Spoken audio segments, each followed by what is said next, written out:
প্রিয় শিক্ষার্থীরা, আসসালামু আলাইকুম।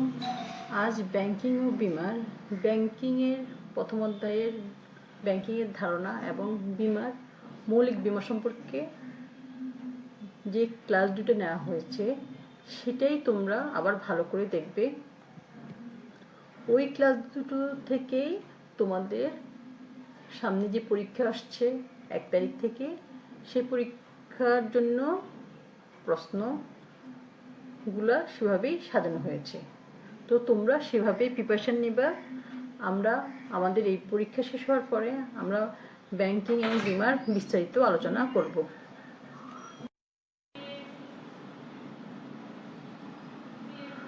আসসালামু আলাইকুম শিক্ষার্থীরা, আজ অনলাইন ক্লাস নিয়ে হাজির হয়েছি। আমি ফৌজিয়া মমতাজ, প্রভাষক ব্যবস্থাপনা বিভাগ, মহিলা কলেজ। তোমাদের আজ হিসাব বিজ্ঞান বিভাগের ব্যাংকিং ও বিমা বিষয়ে ক্লাস নেওয়া হবে।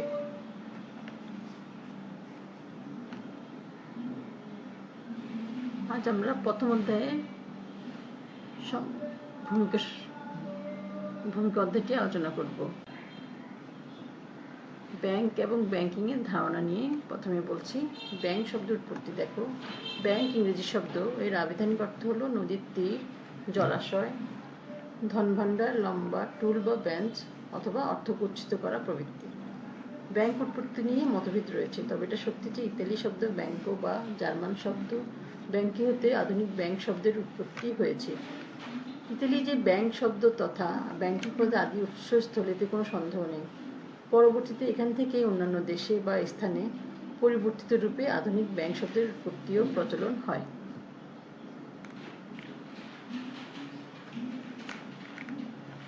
দেউলিয়া। সাধারণভাবে দেউলিয়া শব্দের অর্থ হচ্ছে নিঃস্ব বা সহায় সম্পদহীন ব্যক্তি বা প্রতিষ্ঠান, অর্থাৎ ঋণ পরিশোধে অক্ষম ব্যক্তি বা প্রতিষ্ঠানকে দেউলিয়া বলা হয়। দেউলিয়ার ইংরেজি শব্দ ব্যাংক্রাফট। শব্দটি ইতালীয় ব্যাংকারুট বা বাঙ্কারুটস এবং ফরাসি ব্যাংকুরুট হতে এসেছে। ইতালীয় বাঙ্কা বা বাঙ্কো শব্দের অর্থ ভেঙে ফেলা বোঝায়। এই অর্থে ব্যাংক্রাফট শব্দের অর্থ লম্বা টুল বা বেঞ্চ ভেঙে ফেলা বোঝায়। তখনকার দিনে ঋণের ব্যবসায়ীগণ দায় পরিশোধে ব্যর্থ হলে মক্কেলগণ রাগান্বিত হয়ে তার বেঞ্চ বা টুল ভেঙে ফেলত। এ থেকেই ব্যাংক্রাফট বা দেউলিয়া শব্দের উৎপত্তি হয়েছে। এখানে একটি কথা বলে রাখি, তোমাদের যে পরীক্ষাটা সামনে আসছে সেখানে ব্যাংকিং ও এর ধারণা বা ব্যাংকের প্রথম অধ্যায়টি এবং বিমার প্রথম অধ্যায়টি নিয়েই আমরা শর্ট কোশ্চেন মানে অতি সংক্ষিপ্ত যে প্রশ্নোত্তরগুলো সেগুলো নিয়ে আমাদের প্রশ্নটা সাজানো হবে। তো তোমরা ব্যাংকিং এর ভূমিকা অধ্যায়টি এবং বিমার ভূমিকা অধ্যায়টি দুটোই ভালো করে পড়বে। তারপর দেখো ব্যাংকের উৎপত্তি ও ক্রমবিকাশ। প্রথমে আসছে মুদ্রার প্রচলন। ব্যাংকের উৎপত্তি ও ক্রমবিকাশ নিয়ে আলোচনা করতে হলে প্রথমে যে বিষয়টি এসে যাবে সেটা হলো মুদ্রা। কারণ বিশেষজ্ঞদের মতো প্রত্যক্ষ পণ্য বিনিয়োগের অসুবিধাগুলো দূর করে যখন বিনিময়ের মাধ্যম হিসেবে মুদ্রার প্রচলন হয় তখন থেকে ব্যাংক ব্যবসা শুরু হয়। তৎকালীন সময়ে জনসাধারণ তাদের সঞ্চিত অর্থ ধনবান ও বিশ্বস্ত লোকদের নিকট জমা রাখত এবং একই সময় একসাথে টাকা তুলে নিতে আসত না, তাই তার এসব অর্থ মূলধন হিসেবে বিভিন্ন ব্যবসায় বিনিয়োগ করত। প্রথম দিকে জমা গ্রহণকারীরা আমানতকারীর নিকট থেকে সামান্য চার্জ আদায় করত। পরবর্তীতে ঋণদান প্রথা চালু হয়, এটি রহিত হয়ে যায় এবং আমানতকারীকে বরং কিছু প্রদান করার প্রথা চালু হয়। এভাবেই পর্যায়ক্রমে ব্যাংকিং ব্যবস্থার রূপ ধারণ করে। ব্যবসা বাণিজ্য দেখো। ব্যাংকের উৎপত্তি ও ক্রমবিকাশ ইতিহাস জানতে হলে মুদ্রার প্রচলনের পরের যে বিষয়টি ব্যাংক ব্যবস্থার উপর সবচেয়ে বেশি প্রভাব ফেলছে সেটি হলো ব্যবসা বাণিজ্য। কারণ মুদ্রার প্রচলনের পরপরই শুরু হয় ঋণের প্রচলন। এক শ্রেণীর লোকেরা তাদের উদ্বৃত্ত অর্থ নিরাপদ সংরক্ষণ করার প্রয়োজনীয়তা যেমন অনুভব করতে পারে, তেমনি অন্য শ্রেণীর অন্বেষণে ঋণ পেতে সচেষ্ট হতে থাকে। এই ঋণের উপর কালক্রমে সুদ ধার্য করা হয়। এভাবেই সমাজে ব্যাংক ব্যবস্থার প্রাথমিক সূত্রপাত ঘটে।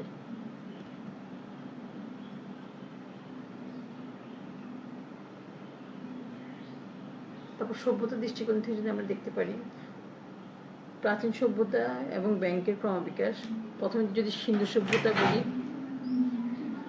ব্যাংকের ক্রমবিকাশের ধারায় সিন্ধু সভ্যতা অনিবার্যভাবে এসে যায়।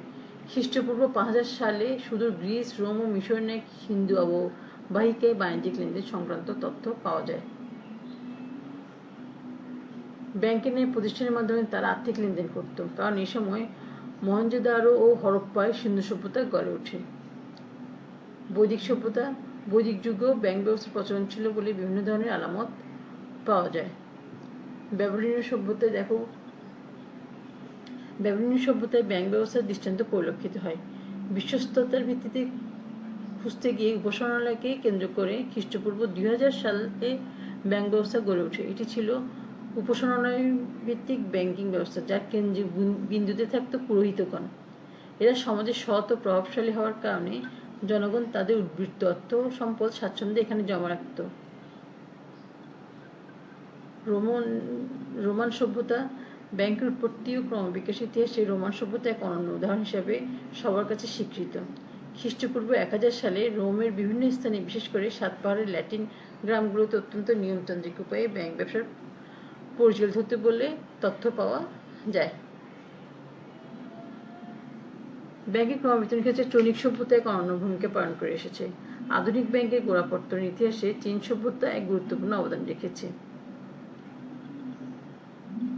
খ্রিস্টপূর্ব 600 সালে চীনের শানসি ব্যাংক নামে এক সুসংগঠিত ব্যাংক প্রতিষ্ঠিত হয়, যা অনেকটা আধুনিক যুগের ব্যাংকের মতো, কারণ এই ব্যাংক মুদ্রা প্রচলন ও নোট ইস্যু করত। তাই অনেকের মতে এই শানসি ব্যাংকই বিশ্বের সর্বপ্রথম সংগঠিত ব্যাংক।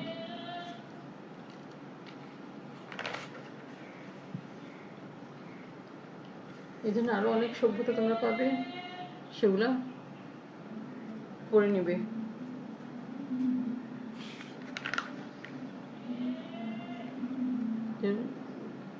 সমযুগের দৃষ্টিকোণ থেকে প্রাচীন যুগের ব্যাংক থাকবে, প্রাগৈতিহাসিক যুগের ব্যাংকিং ব্যবস্থা কেমন, মধ্যযুগের ব্যাংকিং ব্যবস্থা কেমন, তারপর থাকবে প্রত্নতাত্ত্বিক নিদর্শনের দৃষ্টিকোণ থেকে। ব্যাংকের উৎপত্তি ও ক্রমবিকাশের ইতিহাস জানতে হলে প্রত্নতাত্ত্বিক নিদর্শনের বিষয়টি বিবেচনা করতে হবে, কারণ কখন ব্যাংক প্রথম প্রতিষ্ঠিত হয়েছিল, কখন মুদ্রার প্রচলন শুরু হয়েছিল, কখন ঋণ প্রদান শুরু হয়েছিল, এসব অনেক প্রশ্নের উত্তর প্রত্নতাত্ত্বিক নিদর্শনের উপর ভিত্তি করে প্রদান করা হয়েছিল। তারপর দেখো পূর্বসূরীদের দৃষ্টিকোণ থেকে ব্যাংকের উৎপত্তি ক্রমবিকাশের ইতিহাস। ব্যাংকের পূর্বসূরীদের এক গুরুত্বপূর্ণ ভূমিকা রয়েছে। বহু আলোচনা পর্যালোচনার পর ঐতিহাসিকগণ এই সিদ্ধান্তে উপনীত হয়েছেন যে সভ্যতার প্রথমতেই মুদ্রা ব্যবস্থার সাথে একদল লোক কাজ করে আসছে। তাদের কর্মকাণ্ডের ফলশ্রুতিতে আধুনিক ব্যাংক ব্যবস্থা গড়ে উঠেছে। এই বিশেষ শ্রেণীর লোকগুলো যুগ যুগ ধরে এশিয়া ও ইউরোপের বিভিন্ন স্থানে কোনো না কোনোভাবে অর্থনৈতিক কর্মকাণ্ডের সহায়ক হিসেবে ব্যাংকিং কার্যক্রম পরিচালনা করছেন।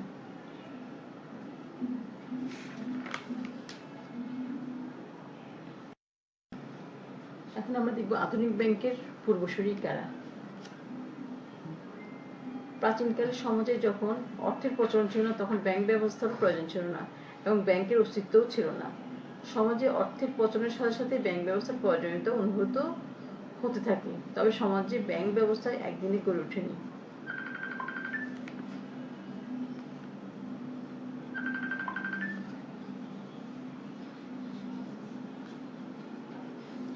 দেখি পুরুষী কারা। প্রথমে আসছেন স্বর্ণকার।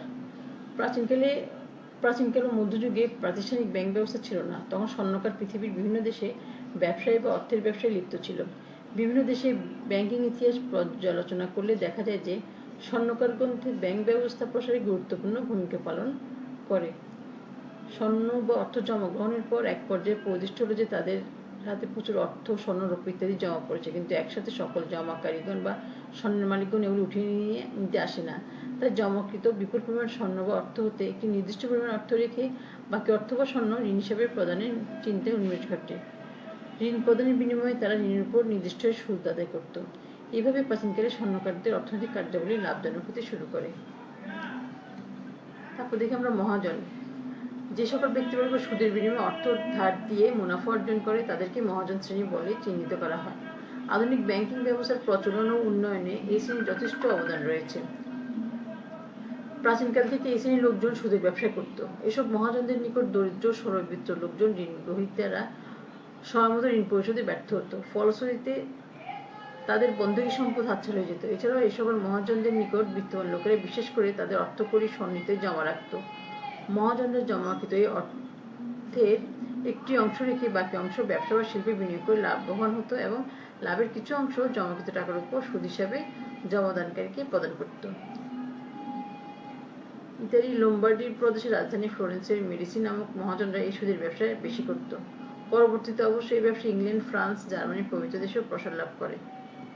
তারপর আসছি আমরা ব্যবসায়ী শ্রেণী।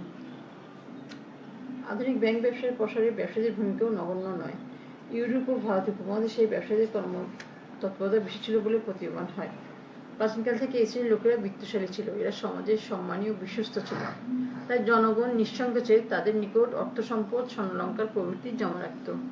তারা এই অর্থের অংশবিশেষ ঋণের ব্যবসায় খাটাত। এই ব্যবসায়ের সাথে ইতালির লোম্বার্ডি শহরে ইহুদি ব্যবসায়ীদের নাম বিশেষভাবে উল্লেখযোগ্য। দ্বাদশ শতাব্দীতে ব্যবসায়ীগণ লম্বা টুল বা বেঞ্চে বসে অর্থ লেনদেন করত। এই লম্বা টুলকে বলা হতো ব্যাংকো। ব্যাংকো শব্দটি আজকের শব্দটির উদ্ভব হয়েছে। এখন দেখি আমরা ব্যাংক কি। ব্যাংক হলো আর্থিক মধ্যস্থ কারবারি প্রতিষ্ঠান, ধার ও ঋণের ব্যবসায়ী।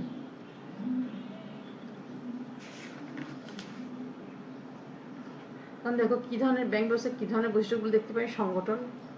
ব্যাংক মধ্যে একটি সংগঠন, একটি এক মালিকানা অংশীদারি যৌথ মূলধনী কোম্পানি, সরকারি মালিকানা কিংবা সরকারি বেসরকারি মালিকানা প্রতিষ্ঠিত হতে পারে। ব্যাংক যে প্রচলিত আইন অনুযায়ী গঠিত প্রচলিত হয় বিধায় এর আইনগত সত্তা রয়েছে।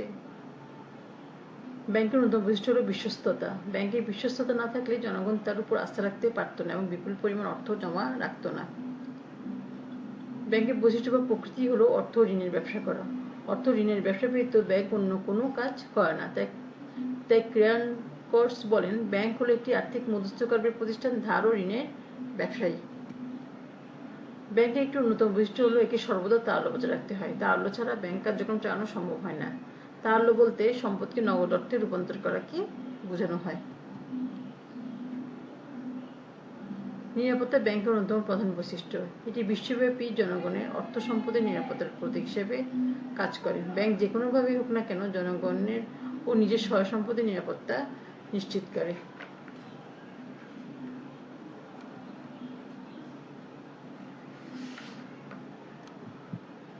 কেন্দ্রীয় ব্যাংকের সাথে সম্পর্ক দেখো। ব্যাংকের একটি অন্যতম বৈশিষ্ট্য হলো কেন্দ্রীয় ব্যাংকের আওতায় তাদের কাজ করতে হয় এবং তাদের সাথে সুসম্পর্ক রাখতে হয় বা তারল্যের অভাব পূরণের জন্য ব্যাংকে প্রথমে কেন্দ্রীয় ব্যাংকের দ্বারস্থ হতে হয়। এছাড়া ব্যাংক ব্যবসায় সদস্য সংখ্যা কত হবে, ঋণদানের পদ্ধতি কেমন হবে, ব্যাংক ব্যবস্থার গোপনীয়তা রক্ষা করাও একটি বৈশিষ্ট্য।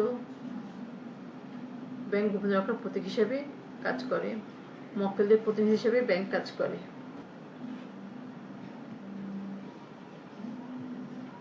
ইংরেজি ব্যাংকিং শব্দটির আধুনিক অর্থ হচ্ছে ব্যাংক ব্যবসা বা ব্যাংকের কার্যাবলী।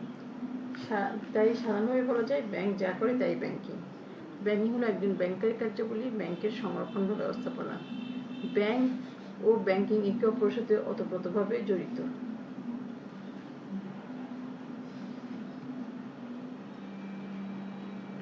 ব্যাংকার নিজেরাও অন্যের জন্য ঋণের ব্যবসা নিয়োজিত ব্যক্তিকে ব্যাংকার বলা হয়ে থাকে।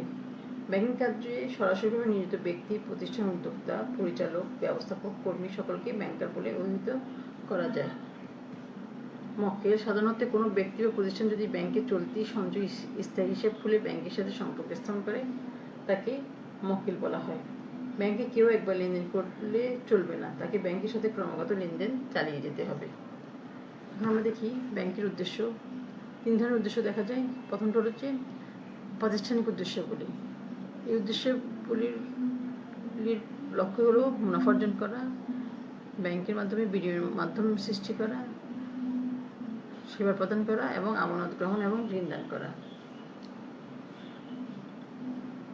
তারপর আসছে প্রতিনিধিত্বমূলক।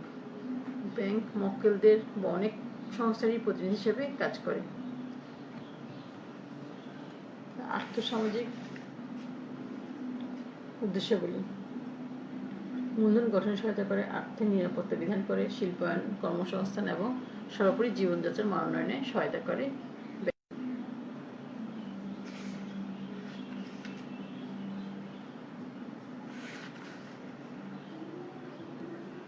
ব্যাংক ব্যবসার মূলনীতি আমরা দেখি। নীতি বলতে বোঝায় সাধারণ পথ নির্দেশিকা। এটি প্রতিষ্ঠানকে সঠিক পথে পরিচালিত করে। আদর্শ ব্যাংকে ব্যবসার উপর দেশের অর্থনৈতিক অগ্রগতি বহুলাংশে নির্ভরশীল। দেশের নির্ভরযোগ্য দক্ষতা সম্পন্ন ব্যাংকিং প্রতিষ্ঠানের উপর উৎপাদন, বন্টন ও সার্বিক অর্থনৈতিক উন্নয়ন নির্ভরশীল। তো প্রথমে দেখি আমরা নিরাপত্তার নীতি। নিরাপত্তা বিধান যে কোনো ব্যাংকের অন্যতম প্রধান নীতি। প্রথমে জনগণের আমানতের নিরাপত্তা নিশ্চিত করতে হবে। তারল্যের নীতি। ব্যাংকের সম্পদসমূহের অতি তাড়াতাড়ি নগদ অর্থে রূপান্তরযোগ্যতাকে তারল্য বলে। ব্যাংকের সম্পদসমূহের মধ্যে নগদ অর্থের তারল্য 100%, কিন্তু বিনিয়োগকৃত অগ্রিমসহ যেমন স্বল্পকালীন ঋণ, বাট্টায়িত বিল এবং অন্যান্য ঋণ ও অগ্রিমসমূহের তারল্য কম। উদ্দেশ্যের নীতি দেখো। প্রথমে ব্যাংকের উদ্দেশ্য নির্ধারণ করতে হবে, পরে উদ্দেশ্যের আলোকে কার্যপন্থা ঠিক করতে হবে। ঋণ গ্রহীতা কি উদ্দেশ্যে ঋণ গ্রহণ করবে এই কথা বিবেচনা করার পর দেখতে হবে যে ঋণ মঞ্জুর করা যাবে কিনা। মুনাফার নীতি। এটি ব্যাংকের অগ্রিম প্রদানের ক্ষেত্রে একটি গুরুত্বপূর্ণ নীতি। মুনাফা ছাড়া ব্যাংক ব্যবসা চলতে পারে না। আর্থিক সচলতা ব্যাংকের একটি গুরুত্বপূর্ণ নীতি। দক্ষতা ও বিশ্বস্ততার সাথে ব্যাংকিং কার্যক্রম পরিচালনার জন্য ব্যাংকে অবশ্যই আর্থিকভাবে সচল হতে হবে। মিতব্যয়িতা একটি বড় গুণ। যে কোনো প্রতিষ্ঠানের ক্ষেত্রে এই নীতি প্রযোজ্য। তাই ব্যাংকের বিভিন্ন কাজ যত সম্ভব কম খরচে পরিচালনা করার প্রতি দৃষ্টি রাখা উচিত। মিতব্যয়িতা ব্যাংকের আয় বৃদ্ধি করে এবং সাফল্য আনয়ন করে। প্রত্যেক ব্যাংকেই মক্কেল ও জনগণের জন্য নানা রকম সেবামূলক কাজ সম্পাদন করতে হয়। তাই জনগণকে সেবাদানের উদ্দেশ্যে নিয়ে ব্যাংকিং ব্যবসা পরিচিত হতে হবে। ব্যাংকে জনগণ ও মক্কেলদের আস্থা অর্জন হতে হয়। প্রয়োজনীয় গোপনীয়তা বজায় রাখতে না পারলে জনগণের আস্থা অর্জন করা যায় না।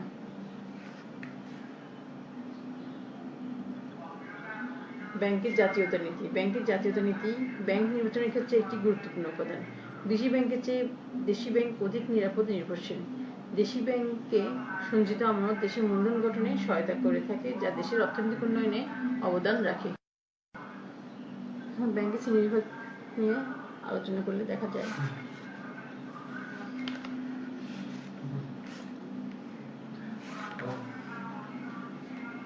মালিকানার ভিত্তিতে, কার্যভিত্তিক এবং সাংগঠনিক কাঠামো এবং তালিকাভুক্তির ভিত্তিতে শ্রেণীবিভাগ। প্রথমে আমরা দেখি তালিকাভুক্তির ভিত্তিতে শ্রেণীবিভাগ। সাধারণত তালিকাভুক্ত ব্যাংক এবং অতালিকাভুক্ত ব্যাংক।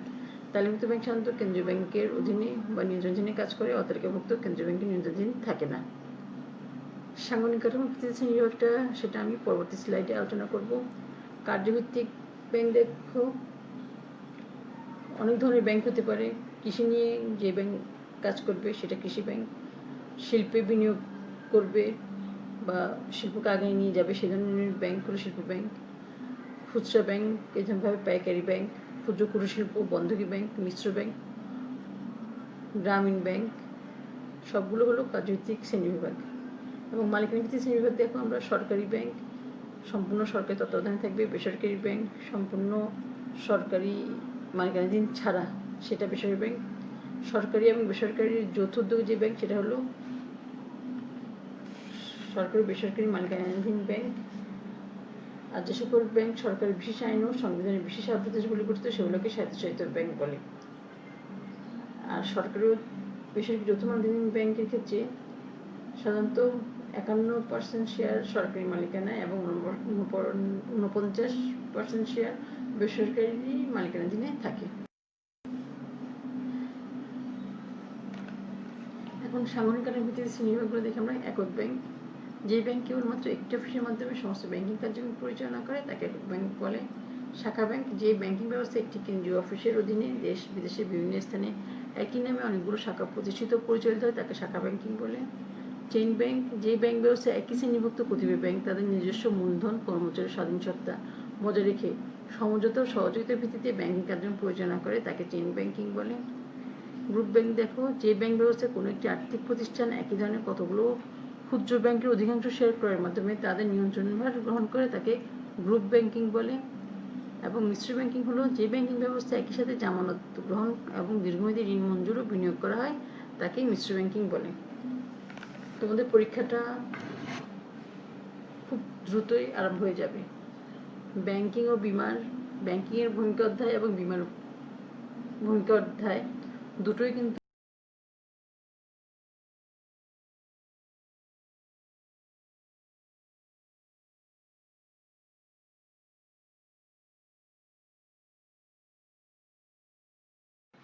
আসসালামু আলাইকুম প্রিয় শিক্ষার্থীরা, আজকে ব্যাংকিং ও বিমা তোমাদের বিমা অধ্যায়টা নিয়ে হাজির হয়েছি।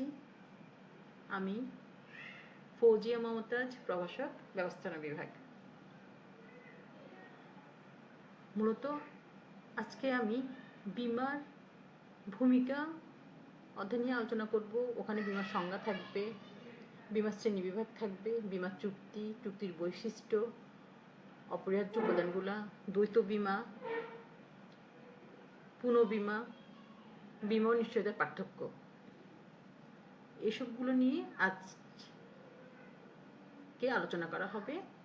পরবর্তীতে বিমার ভূমিকাটা আসলে অনেক বড় অধ্যায়। পরবর্তীতে আমরা আলাদা করে জীবন বিমা কি, তার প্রকারভেদ, নৌ বিমা, তার প্রকারভেদ, বিস্তারিত আলোচনা, অগ্নি বিমা এবং সেটার বিস্তারিত আলোচনা করব। এখন পরীক্ষার জন্য আপাতত আমার বিমার যে মৌলিক বিষয়গুলো সেগুলো নিয়ে আলোচনা করা। প্রথমে দেখি বিমার সংজ্ঞা। বিমা হলো সাধারণভাবে কোনো একটি মানব গোষ্ঠী বা সম্প্রদায়ের প্রত্যেক ব্যক্তির কল্যাণে প্রয়াসে বা চিন্তায় গঠিত সমিতি। তাহলে বিমা হলো একটি চুক্তি যার বিনিময়ে এক পক্ষ তার জীবন সম্পদের ঝুঁকি নির্দিষ্ট প্রিমিয়াম প্রদান করে অপর পক্ষকে হস্তান্তর করে। অপর পক্ষ প্রতিদান হিসেবে প্রথম জীবন বা সম্পদের ক্ষতিগ্রস্ত হলে আর্থিক ক্ষতিপূরণের প্রতিশ্রুতি প্রদান করে।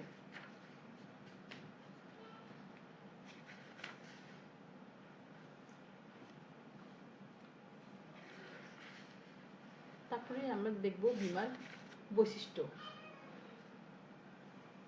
প্রথমে আসছে কি নিশ্চয়তা দান। জীবন জীবিকার প্রায় প্রতিটি ক্ষেত্রে রয়েছে সীমাহীন অনিশ্চয়তা, যা ব্যাখ্যা বা প্রমাণের কোনো অবকাশ রাখে না। আর বিমা এমনই একটা ব্যবস্থা যা বিমা গ্রহীতার আর্থিক অনিশ্চয়তার বিরুদ্ধে যেখানে যেমন প্রয়োজন সেখানে তেমন নিশ্চয়তা প্রদানের এক বাস্তব কর্মকাণ্ড ও কার্যকর প্রক্রিয়া। তারপর দেখো ঝুঁকির বিরুদ্ধে প্রতিরক্ষা। আমাদের দৈনন্দিন জীবনে অনেক ধরনের ঝুঁকি আসতে পারে, সেটা অগ্নি হতে পারে, জলপথে হতে পারে, সম্পত্তির জন্য হতে পারে। এই ঝুঁকির বিরুদ্ধে প্রতিরক্ষা হিসেবে বিমাই কাজ করে থাকে। প্রতিরোধমূলক ব্যবস্থা। জাগতিক প্রবাহে ঝুঁকি যেমন প্রকৃতি ও পরিস্থিতিগতভাবেই বিদ্যমান রয়েছে, তেমনি জীবন প্রবাহের স্বাভাবিক বহমানতা রক্ষার্থে কালক্রমে বিমা যেন একটি প্রতিরোধমূলক ব্যবস্থা হিসাবে সৃষ্টি হয়েছে। আর্থিক ক্ষতি যাতে না হতে পারে অথবা অনিবার্য ক্ষতি যাতে সর্বাধিক না হয় সেই লক্ষ্যে বিমা ব্যবস্থায় পন্থা নির্ধারিত কার্যকর হয়ে থাকে। বিপুল সংখ্যা নীতি অনুসরণ। বিশেষ বিশেষ ক্ষেত্রে বিমাকারী নীতিগতভাবে এমন সব বিষয়ের ঝুঁকি গ্রহণ করে থাকে যার সংখ্যায় অনেক, যেমন একই শ্রেণীর বা বয়ক্রমের মানুষ, একই ধরনের অনেক কলকারখানা, অনেক বাড়িঘর, সম্পত্তি ইত্যাদি। কেননা এতে বিদ্যমান সকল ঝুঁকিকে প্রস্তাবিত বা বিমাকৃত বিপুল সংখ্যক বিষয়বস্তুর মধ্যে কৌশলে বর্ণন করে দেয়া যায়। এটি বিমা ব্যবস্থারই একটি স্বাভাবিক প্রকৃতি হিসেবে এখন স্বীকৃত ও পরিচিত। ঝুঁকি বন্টন। কোনো সম্পত্তির ক্ষতি হলে সেই ঝুঁকিটা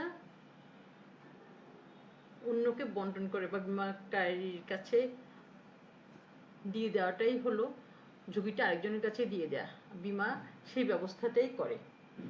কোনো নির্দিষ্ট বয়ক্রমের একটি নির্দিষ্ট বিমা গ্রহীতার শ্রেণী বা মানব গোষ্ঠী অথবা অনেক মানুষের একই ধরনের সম্পত্তি বিমাকৃত হলে বিমাকারী নীতিগতভাবেই সংশ্লিষ্ট সকল বিমাগ্রহীতার কাছ থেকে বিমা প্রিমিয়াম গ্রহণ করে থাকে। এতে অন্তর্নিহিত প্রকৃতিগত তাৎপর্য হচ্ছে এই যে একই জাতীয় ঝুঁকির আওতাধীন অনেক ব্যক্তি বা অনেক সম্পত্তি পরস্পর একই ছায়াতলে বা সমতলে আবদ্ধ হয়ে পড়ল এবং বোঝা সকলের মাথায় বন্টিত হয়ে গেল। ঝুঁকি বন্টন এই পদ্ধতিটি শুধু বিমার ক্ষেত্রেই দেখা যায়। তারপর দেখো সমবায়মূলক পন্থা। বিমা প্রকৃতিভাবেই একটি সমবায়মূলক ব্যবস্থা, কেননা যে শ্রেণীর মানুষ বা সম্পত্তির বীমা করা হয় তার কোনো একজন বা একটির ক্ষতি হলো সকলের কাছ থেকে প্রাপ্ত স্যালামির অর্থ দিয়েই তার দাবি পূরণ বা ক্ষতিপূরণ করা হয়। প্রকৃতপক্ষে পন্থা অবলম্বনের মাধ্যমেই প্রথম বীমার সৃষ্টি হয়েছিল। ঝুঁকি মূল্যায়ন। যেমন দায় তেমন ব্যয়, যেমন ঝুঁকি তেমন কিস্তি, এটি খুব সঙ্গত স্বাভাবিক একটি নিয়ম। তাই ঝুঁকি কতটা তা দেখা বীমার একটি স্বাভাবিক প্রবণতা প্রক্রিয়া। অর্থাৎ ঝুঁকি তথা ক্ষতির মাত্রা বুঝেই বীমা তার স্বভাবে সক্রিয় হয়। ঝুঁকি কম হলে সেলামি বা কিস্তি কম হবে, আর বেশি হলে প্রিমিয়াম সেলামিটা। এখন আমরা বিভিন্ন ধরনের বীমা সম্পর্কে আলোচনা করতে পারি। মানুষের ব্যক্তিগত ব্যবসায়িক জীবন নানাবিধ অনিশ্চয়তা ঝুঁকির মধ্যে প্রবাহমান। মানব সভ্যতার ক্রমবিকাশের সাথে সাথে মানুষের আর্থসামাজিক ও জীবন জীবিকার প্রতিটি ক্ষেত্রে তার প্রভাব প্রভাবিত হয়। মানুষের জীবন যাপনের পথ নিষ্কণ্টক ও নিশ্চিত করার জন্য বীমা নামের কৌশলটি আবিষ্কার করা হয়েছে। এখন দেখি আমরা ব্যবসায়িক দৃষ্টিকোণ থেকে বীমার শ্রেণীবিভাগ। প্রথমে আসছে কি জীবন বীমা। কোনো ব্যক্তির জীবনের উপর যে বীমা করা হলে তাকে জীবন বীমা বলা হয়। মানুষের জীবন টাকার অঙ্কে পরিণত করা না গেলেও এক্ষেত্রে নির্দিষ্ট সময় পর বীমা চুক্তির শর্তানুযায়ী বীমা গ্রহীতাকে নির্দিষ্ট পরিমাণ অর্থ প্রদান করা হয়। এই নির্দিষ্ট সময়ের পূর্বে বীমা গ্রহীতা মারা গেলে তার পরিবার বা তার মনোনীত ব্যক্তিকে ওই নির্দিষ্ট পরিমাণ অর্থ পরিশোধ করা হয়। বিভিন্ন ধরনের জীবন বীমা হতে পারে। এখানে তিনটা দেখালাম তোমাদেরকে: আজীবন বীমা, মেয়াদি বীমা এবং যৌথ বীমা। আজীবন বীমা কি? এই প্রকার বীমায় বীমা গ্রহীতার মৃত্যুর পূর্বে বীমাকৃত টাকা পরিশোধ করা হয় না। বীমা গ্রহীতার মৃত্যুর পর তার মনোনীত ব্যক্তিকে এই টাকা প্রদান করা হয়। তারপর আসছে মেয়াদি বীমা। একটি নির্দিষ্ট মেয়াদের জন্য যখন বীমা করা হয় এবং উক্ত মেয়াদ উত্তীর্ণের পর লাভসহ বীমাকৃত টাকা ফেরত পাওয়া যায়, তখন তাকে মেয়াদি বীমা বলা হয়। তবে মেয়াদ উত্তীর্ণের পূর্বেই বীমা গ্রহীতার মৃত্যু হলে তার মনোনীত ব্যক্তিকে সম্পূর্ণ টাকা ফেরত দেয়া হয়। একই সাথে একাধিক ব্যক্তির জীবন বীমা করা হলে তাকে যৌথ বীমা বলে। এক্ষেত্রে কোনো একজনের মৃত্যু হলেই অন্যান্য বীমা গ্রহীতা বীমাকৃত টাকা ফেরত পায়। তারপর আমরা চলে যাচ্ছি সাধারণ বীমার ক্ষেত্রে। মৃত্যুজনিত ঝুঁকি মানব জীবনের একমাত্র ঝুঁকি নয়। মৃত্যুজনিত ঝুঁকি ছাড়াও প্রতিনিয়ত মানুষ নানা ধরনের ঝুঁকির সম্মুখীন হতে পারে। সম্পত্তির রক্ষা, আয়ের নিশ্চয়তা, ব্যবসায়ের নিশ্চয়তা ইত্যাদি রক্ষার জন্য মানুষকে নানা রকম ঝুঁকির মোকাবেলা করতে হয়। এসব ঝুঁকির বিপরীতে গৃহীত বীমাকে আমরা সাধারণ বীমা বলে অভিহিত করতে পারি। এখন দেখি আমরা বিভিন্ন ধরনের সাধারণ বীমা দেখা যায়। সম্পত্তি বীমা। সম্পত্তি সুরক্ষা নিশ্চয়তা বিধানকল্পে যে বীমা করা হয় তাকে সম্পত্তি বীমা বলা হয়। এই ধরনের বীমার প্রিমিয়ামের প্রতিদানে বীমাকারী বীমা গ্রহীতার বীমাকৃত সম্পত্তির উপর সম্ভাব্য ক্ষতিপূরণের অঙ্গীকার প্রদান করে থাকে। এখানে নৌ ও অগ্নি বীমা মূলত সম্পত্তি বীমা নামেই অভিহিত।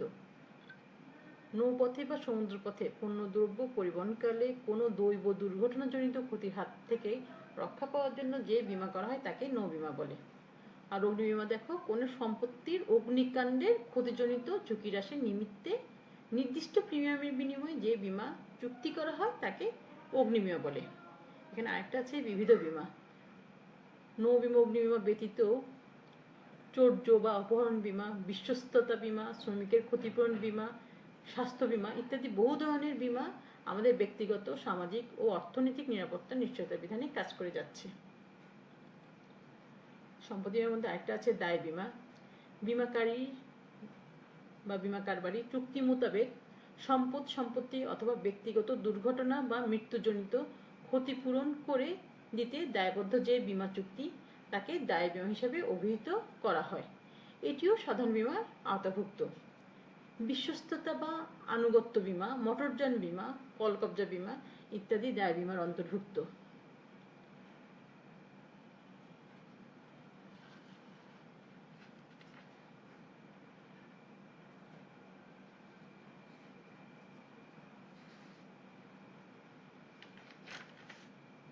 এবং আরেকটা হচ্ছে সামাজিক বীমা।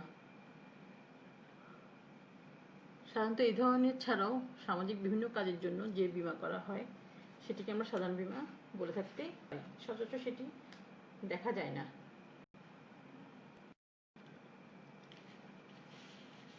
আচ্ছা, এখন আমরা বীমা অপরিহার্য উপাদান সম্পর্কে আলোচনা করব। বীমা এক ধরনের চুক্তি, তাই কতিপয় উপাদানের সমন্বয়ে এই চুক্তি গঠিত হয়। সাধারণত বীমা চুক্তিতে যেসব উপাদান থাকা একান্ত অপরিহার্য বা যেসব আবশ্যকীয় শর্তাবলী পালন করতে হয় তা হল চুক্তির সাধারণ উপাদান। প্রথমে আসছে কি আমার দুটি পক্ষের উপস্থিতি। বীমা চুক্তিতে অবশ্যই দুটি পক্ষ থাকতে হবে। এক পক্ষ হচ্ছে বীমাকারী এবং অন্য পক্ষ হচ্ছে বীমা গ্রহীতা। দুই বা ততোধিক ব্যক্তি ছাড়া চুক্তি সম্পাদনযোগ্য হয় না। তারপর দেখো প্রস্তাব ও স্বীকৃতি। এক পক্ষ কর্তৃক আইনগত প্রস্তাব এবং অপর পক্ষ কর্তৃক আইনগত স্বীকৃতির ফলে চুক্তি সৃষ্টি হয়, তাই প্রস্তাব ও স্বীকৃতিকে চুক্তির অন্যতম উপাদান হিসেবে গণ্য করা হয়। যে কোনো বৈধ চুক্তিতে আইনগত সম্পর্ক সৃষ্টি করার ইচ্ছা থাকতেই হবে। তাছাড়া প্রতিটি বৈধ চুক্তির আইনগত ফলাফল থাকবে এবং এর দ্বারা আইনগত বাধ্যকতাও সৃষ্টি হবে। অর্থাৎ কোনো পক্ষ যদি সম্পর্ক ভঙ্গ করে তাহলে ক্ষতিগ্রস্ত পক্ষ অন্য পক্ষের বিরুদ্ধে আইনগত ব্যবস্থা নিতে পারে। চুক্তিবিধি 2 ঘ ধারা মোতাবেক প্রতিশ্রুতিদাতার ইচ্ছে অনুযায়ী প্রতিশ্রুতি গ্রহীতা বা অন্য কোনো ব্যক্তি যখন কোনো কার্য করে থাকেন বা করা থেকে বিরত থাকেন বা করা থেকে নিবৃত্ত থাকার প্রতিশ্রুতি প্রদান করেন, তখন ঐরূপ কার্য বা নিবৃত্তি থাকা অথবা প্রতিশ্রুতিকে বলা হয় উক্ত প্রতিশ্রুতির প্রতিদান বা আইনসম্মত প্রতিদান।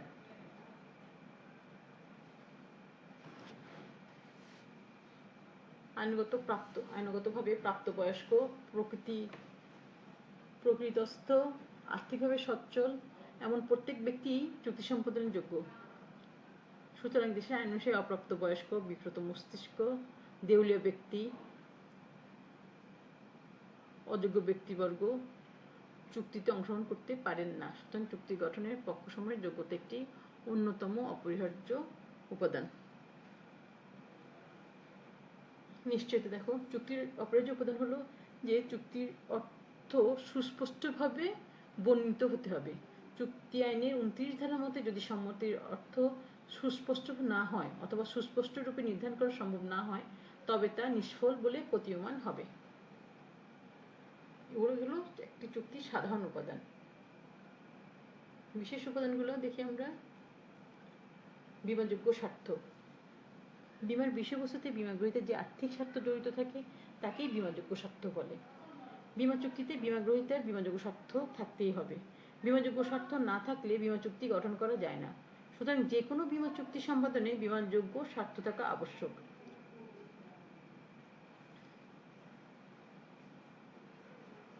অর্থাৎ বীমাযোগ্য স্বার্থ হলো বীমার বিষয়বস্তুতে বীমা গ্রহীতার এমন আর্থিক স্বার্থ জড়িত যে উহার নিরাপত্তায় সে আর্থিকভাবে লাভবান হয় এবং যা বিনষ্ট হলে সে আর্থিকভাবে ক্ষতিগ্রস্ত হয়। এক্ষেত্রে যে কোনো কেউ ইচ্ছা করলেই বীমা করতে পারবে না যদি ওই সম্পত্তির উপর তার বীমাযোগ্য স্বার্থ না থাকে। চূড়ান্ত সদ্বিশ্বাস।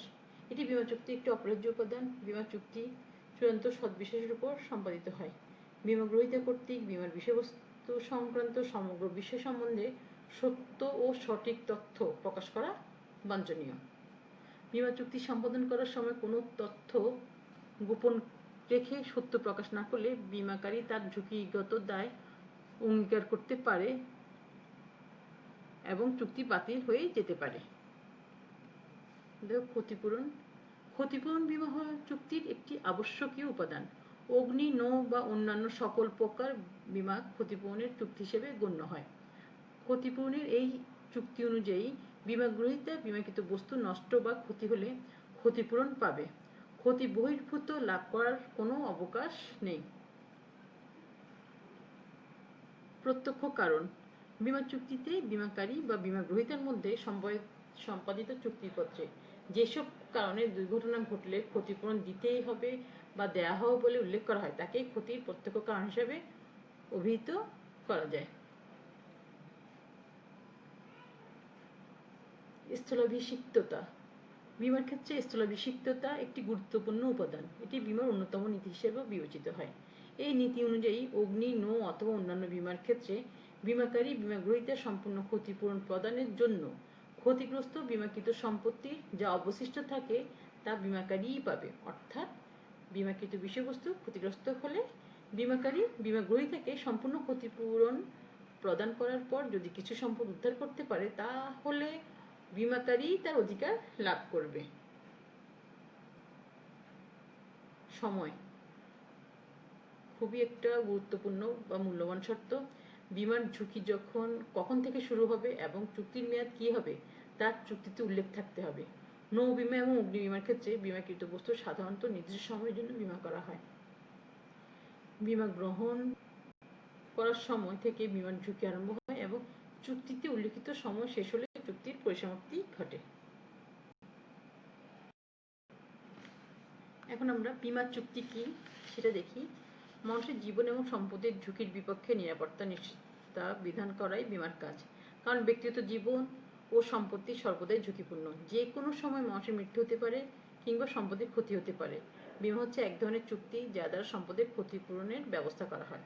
অর্থাৎ বীমা হচ্ছে এমন একটি চুক্তি যেখানে নির্দিষ্ট প্রিমিয়ামের বিনিময়ে এক পক্ষ অপর পক্ষকে জীবন ও সম্পদের ঝুঁকি বহন তথা নিশ্চয়তা বিধানের সম্মতি জ্ঞাপন করে। তাহলে এমন কিছু হলো বীমা চুক্তি যেটা নির্দিষ্ট অর্থ প্রিমিয়াম হিসেবে প্রদান করা হয়, যার প্রতিদানে বীমাকারী আকস্মিক বিপদের জন্য বৃহৎ পরিমাণ অর্থ পরিশোধের নিশ্চয়তা দেয়। এবার আমরা বৈশিষ্ট্যে চলে যাই। প্রথমে এটি লিখিত চুক্তি হতে হবে। তবে বীমা চুক্তি অবশ্যই লিখিত হতে হবে। বীমা চুক্তিতে বীমার বিষয়বস্তু শর্তাবলী বিবৃত থাকে যা দেখে ও বুঝে বীমাকারী ও বীমা গ্রহীতা চুক্তি স্বাক্ষর করে থাকেন। বীমা চুক্তি অবশ্যই উভয়ের স্বাক্ষর থাকতে হবে। বীমা চুক্তি আইনগতভাবে বৈধ চুক্তি। এটি কোনো বাজি ধরার চুক্তি নয়। এক্ষেত্রে সংশ্লিষ্ট দুটি পক্ষের মধ্যে প্রস্তাব উত্থাপন ও সম্মতি জ্ঞাপনের মাধ্যমে চুক্তি সম্পন্ন করা হয়। বলা বাহুল্য যে বৈধ চুক্তির সবগুলোর উপাদানই এই চুক্তিতে বিদ্যমান। আর্থিক নিরাপত্তার নিশ্চয়তা। যে কোনো ঘটনার সম্ভাব্য ক্ষতির বিপক্ষে আর্থিক নিরাপত্তার নিশ্চয়তা বিধান করাই বীমার অন্যতম প্রধান কাজ। বীমা চুক্তির অন্যতম প্রধান বৈশিষ্ট্যই হলো কোনো লোকের মৃত্যু হলে বা সম্পদের ক্ষতি হলে উক্ত সম্পদের বা জীবনের বিপক্ষে প্রিমিয়াম প্রদানের প্রতিদানে আর্থিক ক্ষতিপূরণের ব্যবস্থা করা হয়। বীমাকারী কর্তৃক ঝুঁকি বহন করার শর্তে বীমা গ্রহীতা কর্তৃক নির্দিষ্ট হারে প্রদেয় অর্থই প্রিমিয়াম। বীমা চুক্তির অন্যতম প্রধান বৈশিষ্ট্য হলো প্রিমিয়াম। জীবন বীমার ক্ষেত্রে প্রিমিয়াম নির্দিষ্ট কিস্তিতে পরিশোধ করতে হয়। অন্যান্য সাধারণ বীমার ক্ষেত্রে এককালীন অথবা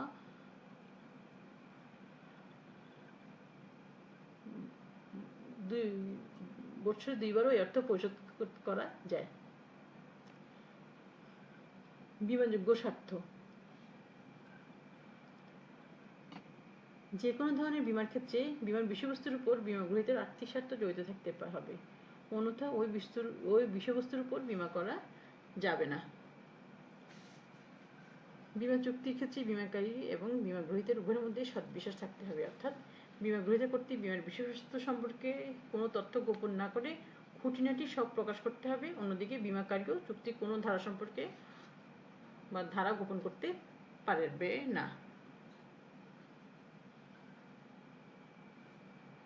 বীমা চুক্তির ক্ষেত্রে প্রতিদানের ধারণাটি একটু ভিন্নতর। যেমন সাধারণ বীমার ক্ষেত্রে বীমা গ্রহীতা একবারই প্রিমিয়াম প্রদান করে এবং বীমার বিষয়বস্তু ক্ষতিগ্রস্ত হলে ক্ষতিপূরণ লাভ করে। আবার মেয়াদি ও আজীবন বীমার ক্ষেত্রে বীমা গ্রহীতা নির্দিষ্ট সময় পর্যন্ত প্রিমিয়াম প্রদান করে। মেয়াদ শেষে কিংবা বীমা গ্রহীতার মৃত্যুতে বীমা কোম্পানি একেবারে প্রতিশ্রুত অর্থ প্রদান করে থাকে। এখন দেখতে পাই আমরা পুনর্বীমা কি। একজন বীমাকারী কর্তৃক গৃহীত ঝুঁকির অংশবিশেষ বা সম্পূর্ণ ঝুঁকির প্রিমিয়ামের বিনিময়ে পুনরায় নতুন কোনো বীমাকারীর নিকট অর্পণ করাকে পুনর্বীমা বলে। তাহলে আমরা বলতে পারি পুনর্বীমা পুরাতন বীমা পলিসির নতুন বীমাকরণ। এতে একাধিক বীমাকারীর মধ্যে ঝুঁকি বন্টন করা হয়। পুনর্বীমার মাধ্যমে বড় ধরনের ঝুঁকি নেওয়া হয়। পুনর্বীমার মাধ্যমে বীমাকারীর ঝুঁকি গ্রহণ ক্ষমতার বিস্তার ঘটে। এর মাধ্যমে ঝুঁকি হতে ক্ষতির পরিমাণ কমিয়ে আনা হয়।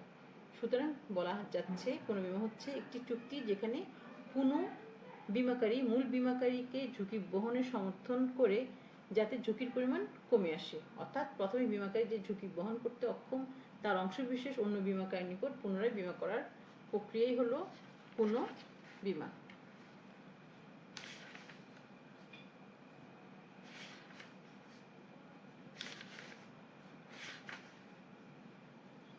এবার আমরা দেখব দ্বৈত বীমা। একই বিষয়বস্তুর উপর একই সময়ে যদি কোনো বীমা গ্রহীতা একাধিক বীমাকারীর সাথে পৃথক পৃথক বীমা চুক্তিতে আবদ্ধ হয় তাকে দ্বৈত বীমা বা যুগ্ম বীমা বলা হয়। অর্থাৎ কোনো বীমা গ্রহীতা তার জীবন ও সম্পত্তির ঝুঁকি একই সাথে একাধিক বীমাকারীর নিকট বীমা করলে তাকে দ্বৈত বীমা বলে। দ্বৈত বীমা করার উদ্দেশ্য হলো ক্ষতিপূরণ পাওয়ার ক্ষেত্রে অধিক নিশ্চয়তা লাভ করা। এখন বীমা ও নিশ্চয়তার পার্থক্য সম্পর্কে তোমাদেরকে একটু বলি। বীমা ও নিশ্চয়তা দুটি সমার্থক শব্দ। বীমা হলো জীবন ও সম্পত্তির বিপক্ষে আর্থিক ক্ষতিপূরণের নিশ্চয়তা। বীমার ক্ষেত্রে নিশ্চয়তা শব্দটি বীমা দাবি পূরণের নিশ্চয়তা অর্থে ব্যবহৃত হয় এবং এটি জীবন বীমার ক্ষেত্রে বেশি ব্যবহৃত হয়। যাই হোক, এদের মধ্যে সূক্ষ্ম পার্থক্য বিদ্যমান।